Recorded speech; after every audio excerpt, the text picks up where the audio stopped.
Okay, just summarize the trading strategy that I've been using the last couple of weeks, and this will kind of like lay it all out in very clear and concise terms so that I can understand it and anybody else hopefully can understand it too.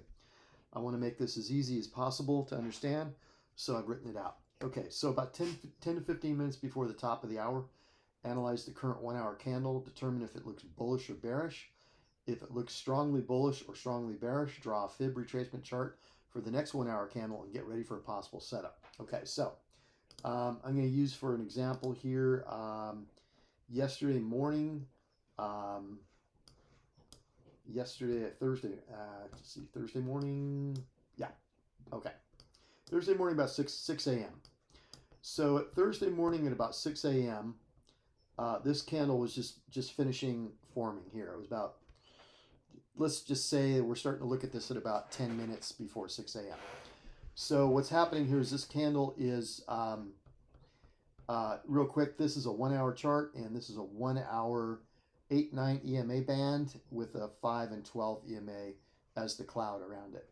So as you can see, price was pushing up on Thursday, kind of topped out and slowly consolidated, came into the cloud, found some support, got a little bounce here, a little bounce here, and then it kind of double bottomed off the 8-9 EMA band. So I'm looking at this and I'm seeing, to me, this candle, if I had to say bullish or bearish, yeah, it's red, but look at the long wick on that, and it looks like it's had a strong push up, pull back here, gain some footing, and then maybe for a possible continuation up. So to me, it looks more bullish than bearish. So I'd be looking for a bull pattern on the next 1 hour candle. Okay, doesn't mean I buy it right now. No, I still need a pattern.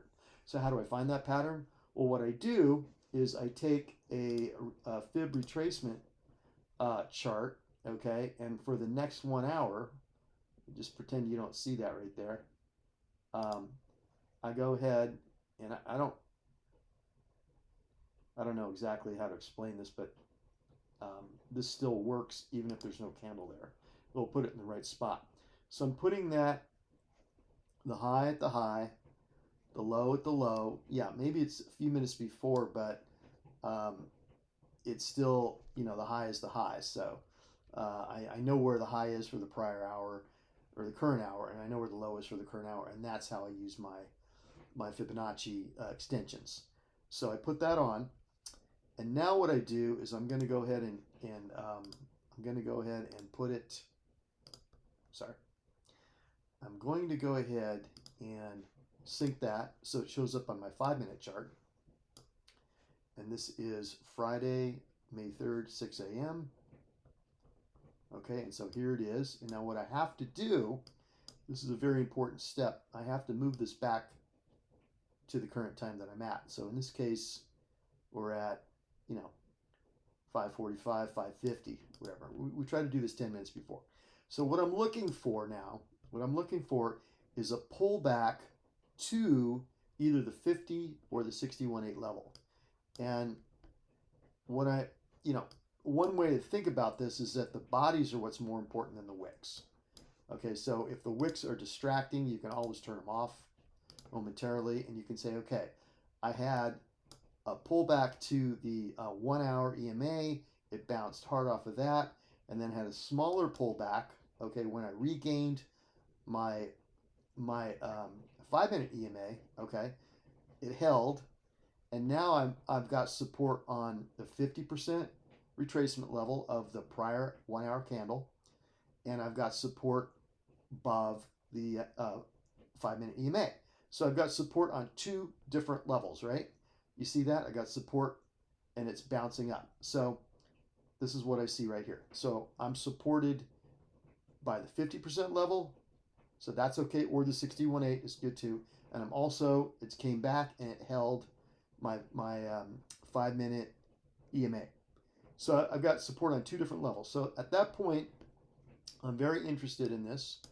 And what I want to do is I want to mark this up now because it's a long, there's more oscillating that goes on than with a short. And so I'd be looking for probably one more pullback, okay, before I'd get long. Now I'm going to put the wicks back on because it's just kind of important to be able to see that. So I'm looking for one more pullback, okay, before I get long. And I can see that even more clearly on the 1 minute.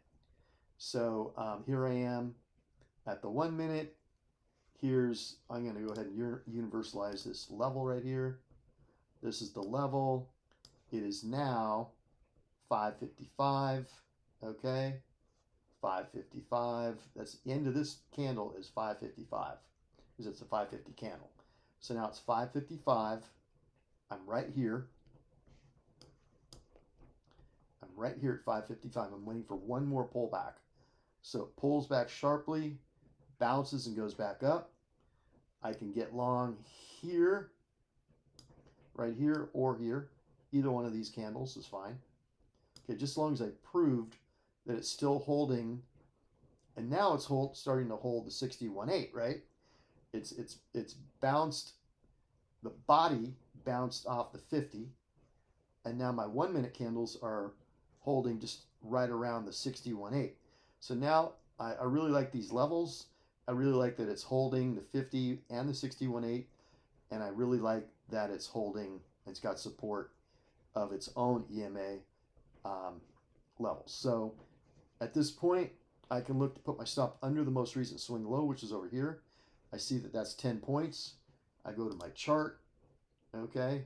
I find 10 points on the chart, and that's 50 contracts per account. So I'm trading multiple accounts. Right now I'm trading 2 accounts, soon to be trading 4, I think. Anyway, that's 50 contracts for 2 accounts. I'm sorry. That's the 2 accounts column. So 10 points, 50 contracts. So I put in 50 contracts, and now my target, okay, is going to be the 61.8 fib level of that prior 1 hour candle. So the target's going to be up here, stops down here, target's up here, and I can sell some if it stalls a little bit too much. This one really didn't pull back too much, so it'd probably, be good to hold the whole thing for a 1.88 risk to return.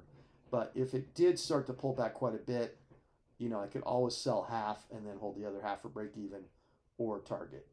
So that's basically it in a nutshell. That's how the system works.